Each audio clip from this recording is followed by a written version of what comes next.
Do not spoil what you have by desiring what you have not. Epicurus. We live in a world shaped by uncertainty.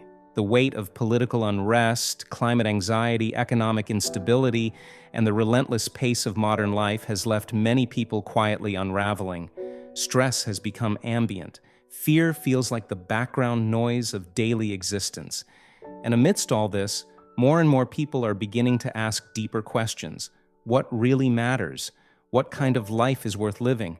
What does it mean to truly flourish? Moments of global upheaval often act as philosophical wake-up calls. When the systems we rely on begin to falter, we're pushed to reconsider our core principles. We stop running and begin reflecting about purpose, happiness, and what it means to live well. In this search, many turn toward the wisdom of the past. Stoicism, for instance, has enjoyed a widespread revival. Scroll through any self-help section or Instagram quote account, and you'll find Marcus Aurelius or Seneca being praised as sages of serenity. But there's another ancient voice, quieter, less marketed and often misunderstood, that offers something just as powerful, perhaps even more grounded in emotional well-being: Epicureanism. When people hear the term Epicurean, many picture lavish meals, fine wine, or indulgent luxury. In popular culture, it's practically synonymous with gourmet taste. But this modern caricature would have baffled Epicurus himself. Yes, Epicurus was a hedonist, but not in the way most people think. To Epicurus, pleasure wasn't about excess. It wasn't about constant highs or sensory indulgence. In fact, he warned against overindulgence, which often leads to pain. The highest form of pleasure, according to him, was ataraxia, a deep, lasting inner peace, a state of tranquility that arises not from chasing thrill after thrill, but from removing unnecessary pain, especially psychological distress. Pleasure, in this sense, is about simplicity. It's about satisfaction with what is enough. A quiet mind, a calm heart, a life free from torment, both physical and emotional. This redefinition of pleasure changes everything. Let's take the modern obsession with career success. Hustle culture glorifies burnout. Promotions, titles, and accolades are treated as markers of self-worth. But Epicurus would urge us to pause and ask, at what cost? Emily A. Austin, in her book Living for Pleasure, explores how Epicurean thinking applies directly to our work lives. So much of our stress, workplace politics, missed promotions, financial anxiety, stems from expectations that don't align with our well-being. Epicureanism doesn't reject ambition, but it encourages a reorientation. Instead of climbing the ladder for power, fame, or validation, we're invited to ask, does this path bring me peace? Does it meet my basic needs without overwhelming my spirit? Maybe a simpler job, one with more time for friends, rest, or meaningful hobbies, is more conducive to the good life than the constant chase. Or perhaps working in a way that helps others and builds community brings more enduring joy than chasing status symbols. This isn't laziness, it's wisdom. One of the most beautiful and most overlooked aspects of Epicurean thought is its deep reverence for friendship.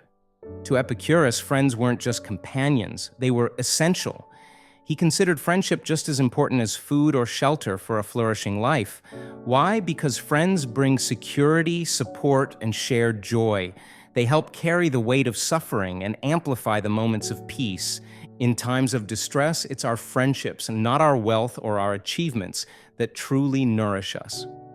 Austin draws from the later Epicurean thinker Philodemus to explore the idea of frank speech, the practice of lovingly honest conversations between friends. It's not about tearing people down with criticism. It's about helping each other grow within a foundation of trust. This mutual truth-telling allows friends to act as mirrors, helping each other remove inner disturbances and self-deceptions. Through this process, both individuals move closer to that state of ataraxia together. One of the tragedies of modern academic philosophy is how rarely it touches our real lives. Epicurus never meant his teachings to sit on dusty library shelves. His ideas were tools, practical, immediate, daily, Austin revives this spirit in Living for Pleasure, offering a clear, actionable roadmap for living the Epicurean way. She outlines not only what kinds of pleasures to pursue, peace, friendship, freedom from fear, but also provides a guide for cultivating those pleasures in the real world. She helps shift philosophy from abstract ideas to lived wisdom, and this is perhaps the most vital message of all. Epicureanism isn't a relic, it's a lifeline. In an age of digital addiction, burnout, and global instability, Epicurus offers a grounded, humane alternative. One that doesn't reject pleasure but redefines it, one that doesn't isolate us but draws us closer to others, one that teaches not escape, but equilibrium. Epicureanism doesn't promise a perfect life, but it does offer a wise life, a slower, saner, more intentional path through chaos. And in these times of stress and disorientation, that's more radical and more necessary than ever. I've taken these teachings to heart, not just intellectually, but personally. And I now share them with others through philosophical counseling, helping people navigate their own stormy lives using these ancient but powerful principles. Because sometimes the way forward is not in forging something entirely new, but in remembering something timeless. If this video sparked something in you, consider reflecting on how much of your stress is caused not by lack, but by craving. Ask yourself, what do I really need to be at peace? Maybe, just maybe. Epicurus already answered that for us centuries ago.